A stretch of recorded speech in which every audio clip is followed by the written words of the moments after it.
Many of us don't think twice about it. We get up, we get moving, but what if that couldn't happen? What if your brain prevented it?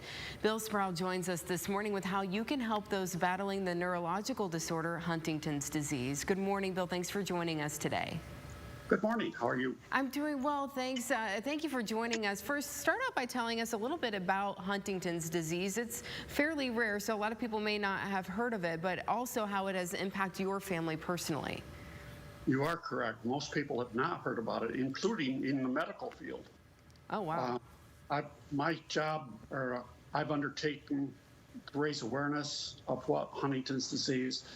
It's a disease of the brain. It's designed or described as having Alzheimer's, Parkinson's, and ALS simultaneously. Wow.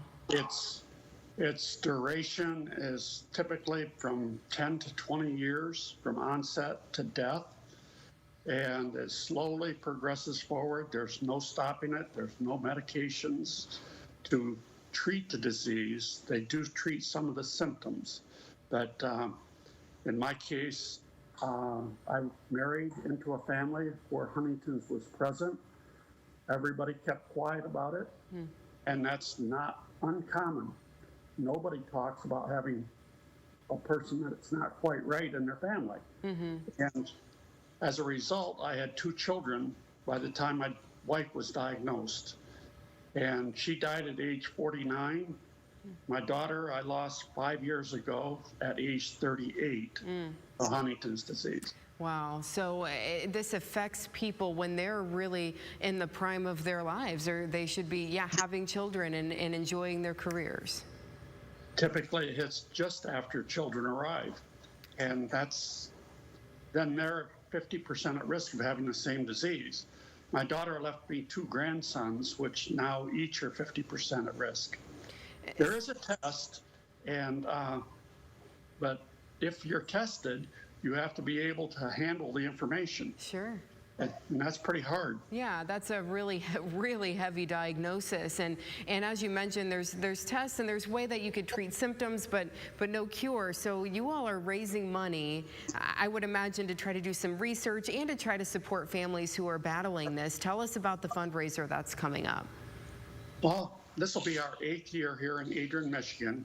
We have what the Huntington's Disease Society calls a Hope Walk.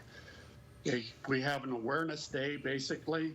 There'll be patients affected, lots of families that have been affected, and it's open to the public. The goal is to raise information and hopefully the wallets of people to support us. We'll have a Chinese auction, silent auction. There'll be a short walk and a little conversation. This year we actually have Brana Kali joining us. She's our state representative in this area. It's the first time she's been able to make it, and looking forward to that. You want to try to raise as much awareness and get as much community involvement as possible. What do you want people, when they come out on the 21st, what do you want people to walk away with, and what do you want them to do going forward? I would like people to understand what Huntington's is and the battle that this, we call ourselves family.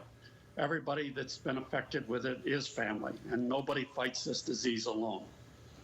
And you will all be there to support one another there. Again, this is happening on August 21st. That is a Saturday at 10 a.m. at Trestle Park. Bill, thank you so much for joining us this morning. We hope you get a good crowd out there.